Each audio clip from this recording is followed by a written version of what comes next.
उत्तरकाशी में फंसे 41 मजदूरों को निकालने के लिए वर्टिकल ड्रिलिंग तेज, वर्टिकल और मैनुअल दोनों ड्रिलिंग शुरू। प्रधानमंत्री के प्रधान सचिव पीके मिश्रा ने टनल में फंसे मजदूरों से की बात।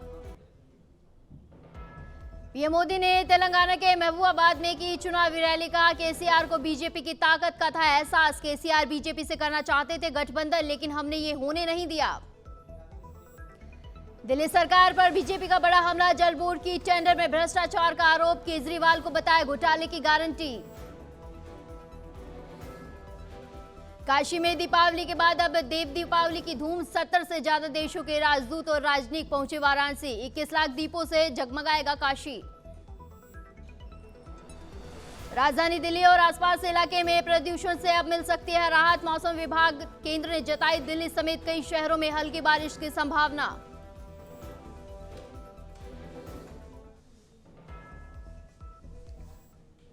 नमस्कार, स्वागत है आपका नवतेज टीवी में और मैं हूं आपके साथ दिव्या शेखावत। शुरुआत करते बुलेटिन की ताजा खबरों के साथ। खबर सिरोही से है, जहां बीती रात गांधी उद्यान में अज्ञात लोगों ने बापू की प्रतिमा को क्षति पहुंचाने का प्रयास किया है। साथ ही उद्यान में लगे तार भी तोड़ दिए हैं। अराजक तत्वों ने कुर्सियों और लाइटों तक को नहीं छोड़ा है। वहीं तोड़फोड़ की सूचना मिलने पर सिरोही विधायक संयम लोढ़ा, नगर परिषद सभापति महेंद्र मेवाड़ा सहित कई लोग थाने पहुंचे और आरोपियों के खिलाफ मामला दर्ज करवाया। पूरे मामले में सिरोही जिला कलेक्टर और पुलिस अधीक्षक ने संज्ञान में लेकर मामले में आरोपियों की तलाश तेज कर दी है।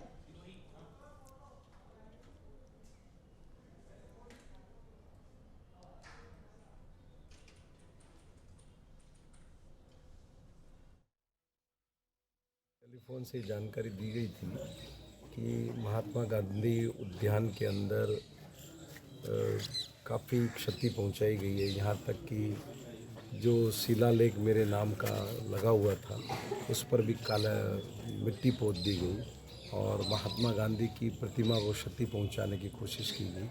उनके जो पीछे पैर वो तो लोहे से कवर्ड है, इसलिए तोड़ा नहीं जा सका, लेकिन उसमें काफ़ी चोट पहुंचाई गई। सारे लाइटें तोड़ दी, गमले तोड़ दिए, सारे जो बैठने के स्थान है वो गिरा दिए। टॉय ट्रेन जो वहाँ लगी हुई है उसके सारे स्विच तोड़ दिए, वायर काट दिए। तो ये योजनाबद्ध तरीके से बदमाशों ने ये किया है और निश्चित रूप से जब मेरे नाम पर मिट्टी पोतने का प्रयास किया है तो ये समझा जा सकता है कि ये राजनीतिक हताशा में की गई चीज़ है। मैंने कलेक्टर, जिला कलेक्टर और पुलिस अधीक्षक दोनों से कहा है कि इसमें तत्परता से कार्रवाई। खबर राजस्थान के अलवर से है, जहां तिलक मार्केट में शिवम ज्वेलर्स की दुकान का चोरों ने ताला तोड़कर 6 किलो चांदी का आभूषण लेकर फरार हो गए, जिसके बाद पीड़ित दुकानदार ने पुलिस में मामला दर्ज कराया। हालांकि दुकानदार का कहना है कि पुलिस में शिकायत दर्ज कराने के बावजूद अभी तक चोरों का कोई पता नहीं चला है। वहीं पुलिस का कहना है कि वो आसपास लगे सीसीटीवी कैमरे की मदद से आरोपियों की जांच में जुटी है। देखिए, 23 तारीख को रात 11:30 पौने 12 बजे के करीब तिलक मार्केट में शिवम ज्वेलर्स पे 3 बदमाश आए हैं और चोरी की वारदात को बड़े आराम से अंजाम देकर चले गए हैं। वो तो जाग हो गई, वरना और बड़ी चोरी हो सकती थी। हम शहर कोतवाली में इसलिए आए हैं कि साहब अब चुनाव प्रक्रिया में ये लोग बताते हैं कि हम बिज़ी हैं, लेकिन क्योंकि अब अगर प्रयास करेंगे तो आसपास की जगहों पर सीसीटीवी कैमरे की रिकॉर्डिंग्स मिलेंगी जिनसे चोरों का पता लगाया जा सकता है। तो यही निवेदन करना है कि साहब इस तरीके की घटनाएं अगर होंगी तो व्यापारी सुरक्षित कहाँ हैं। बड़े आराम से उन्होंने शटर तोड़ा है, अंदर घुसे हैं, सामान चोरी किया है और लेकर बड़े आराम से निकल गए हैं। और आज 4 दिन हो गए इस बात को, तो अपनी पीड़ा व्यक्त करने आए हैं और अपना पूछना है कि सब क्या कार्रवाई हो रही है, क्या हो गया। 3 दिन पूर्व शिवम ज्वेलर्स तिलक मार्केट में यहाँ चोरी हुई थी और खुद मैं उस दिन मौके पर था, कोतवाली भी आया था थाने में। तो उन्होंने यहाँ जवाब ये था कि पुलिस यहाँ नहीं है, चुनाव में लगी हुई है। लेकिन उस दिन मौका बना लिया। आज चुनाव खत्म हुए 2 दिन हो चुके हैं। 2 दिन में यहाँ से कोई पुलिस नहीं गई है। आज मौके पे जाके पुलिस देखेगी तो आसपास जो कैमरे लगे हुए हैं फुटेज आ सकते हैं, क्योंकि फुटेज जो है डिलीट हो गए तो बाद में चोरों का ढूंढना बहुत मुश्किल हो जाएगा। कोतवाल साहब से निवेदन किया गया है कि जल्दी 2 दिन के अंदर चोरों को गिरफ्तार करें। खबर राजस्थान के बानसूर से है, जहां ऋषि राज यादव नाम के किसान ने टिश्यू कल्चर से केले की खेती को शुरू करके कम खर्चे में अधिक उत्पादन की दिशा में काम कर रहे 5.5 बीघा जमीन पर केलों का बाग लगाकर उनकी अच्छी कमाई हो रही है। ऋषिराज यादव ने बताया कि पहले वे भी सामान्य खेती करते थे, लेकिन हर साल उनको घाटे का सामना करना पड़ रहा था, जिसके बाद उन्होंने आधुनिक तकनीकी से प्रेरित होकर टिश्यू कल्चर से खेती शुरू कर दी। बता दें कि टिश्यू कल्चर एक ऐसी वैज्ञानिक पद्धति है जिसमें केले के पौधे को बायोलैब में तैयार किया जाता है और फिर खेत में रोपा जाता है। इस पद्धति से तैयार केले के पौधे वायरस और अन्य रोगों से मुक्त होते हैं और पेड़ महज 10 महीने में फल भी देने लगता है। पौधे एमपी से खरीदे हैं और जो किसान पाठशाला के जरिए हमने किसान पाठशाला के जरिए खरीदे हैं, उन्हीं की गाइडलाइन के अनुसार ये लगाए हैं। तो आपको ये नवाचार करने की प्रेरणा किस प्रकार आई और आप क्या सोच रहे हैं कि ये आने वाले 1 से 2 साल में आपको ये जो 5.5 बीघा में जो आपने ये लगभग 1.5 हेक्टेयर में आपने ये केले के पौधे लगाए, लगभग कितनी दूरी पर कितने पौधे आपने लगाए हैं?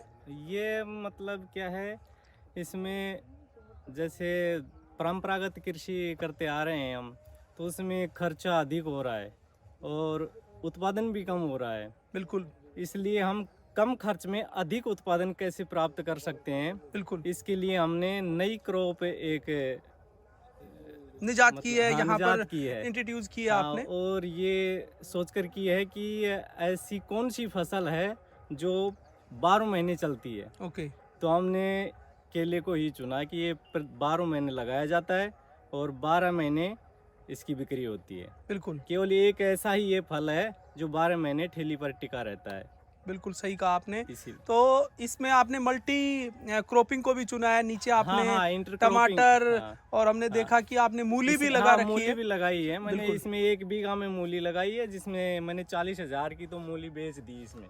बहुत बढ़िया। देखो, आपने सुना कि मात्र ऊपर की ओर पेड़ बढ़ रहे हैं और इन्होंने बताया ऋषिराज जी ने कि 40,000 रुपए की इन्होंने मूली अपने खेत से बेची है और इधर 3 बीघा टमाटर में इंटरक्रॉपिंग के लिए टमाटर लगाया है, जो कि शुरुआती चरण है, चल रहे हैं अब। बिल्कुल, ये टमाटर भी हमने देखे हैं कि पूरा शुरुआती चरण में है।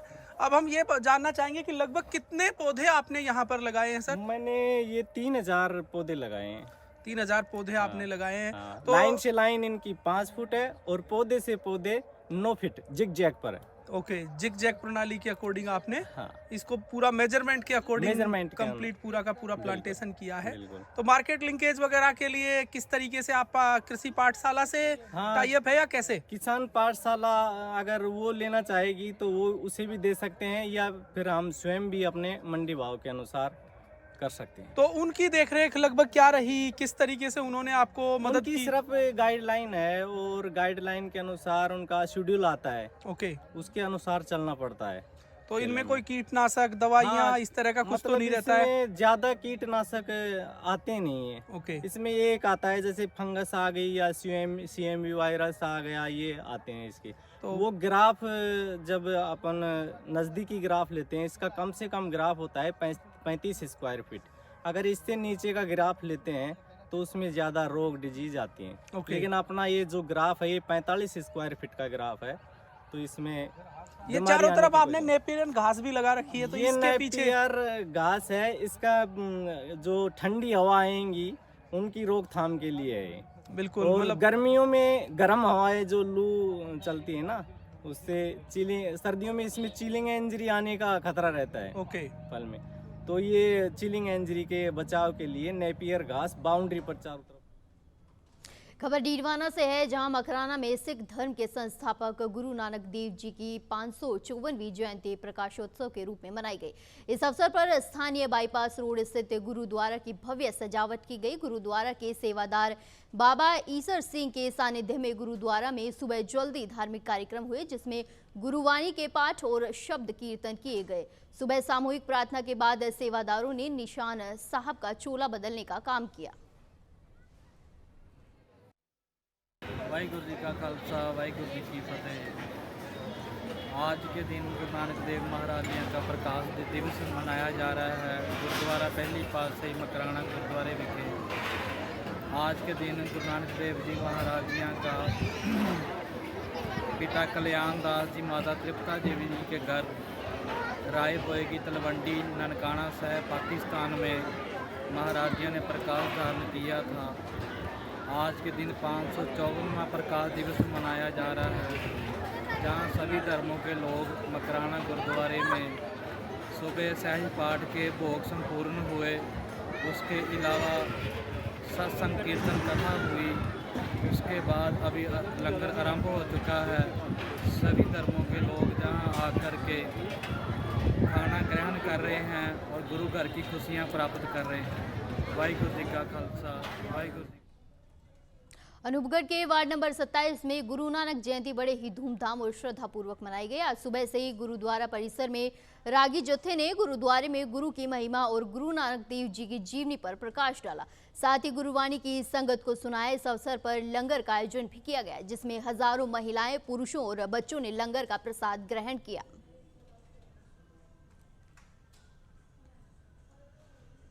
और खबर प्रतापगढ़ से है, जहां पीपल खूंट स्वास्थ्य केंद्र मोर्चरी में रखा गया शव का चौथे दिन भी पोस्टमार्टम नहीं हुआ है। दरअसल बता दें, दतिया निवासी रकमचंद मीना की 24 नवंबर को मौत हो गई थी। वही परिजन मामले में एक ग्राम सेवक और सरपंच के बेटे पर हत्या का आरोप लगा रहे हैं। बता दें, परिजनों को पोस्टमार्टम कराने के लिए समझाया जा रहा है।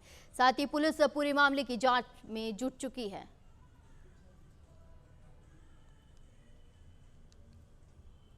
खबर डूंगरपुर से है, जहां जिले के बेणेश्वर धाम के पीठाधीश्वर महंत अच्युतानंद महाराज पर हुए पथराव के बाद सनातनी धर्म समिति ने जिला कलेक्ट्री पर प्रदर्शन करते हुए कलेक्टर को ज्ञापन सौंपा और आरोपियों के खिलाफ सख्त कार्रवाई की मांग की है। दरअसल 25 नवंबर की रात में महाराज अपनी गाड़ी से लौट रहे थे, तभी कुछ अराजक तत्वों ने उनकी कार पर पथराव कर दिया, जिसमें महंत अच्युतानंद महाराज गंभीर रूप से घायल हो गए थे, जिन्हें बाद में इलाज के लिए अस्पताल में भर्ती कराया गया। वहीं पुलिस भी इस मामले में आरोपियों की तलाश में जुट चुकी है। ज्ञापन दिया जा रहा है। पिछले 3 वर्षों से आम जनता भी भय से पूरी तरह से डरी हुई है।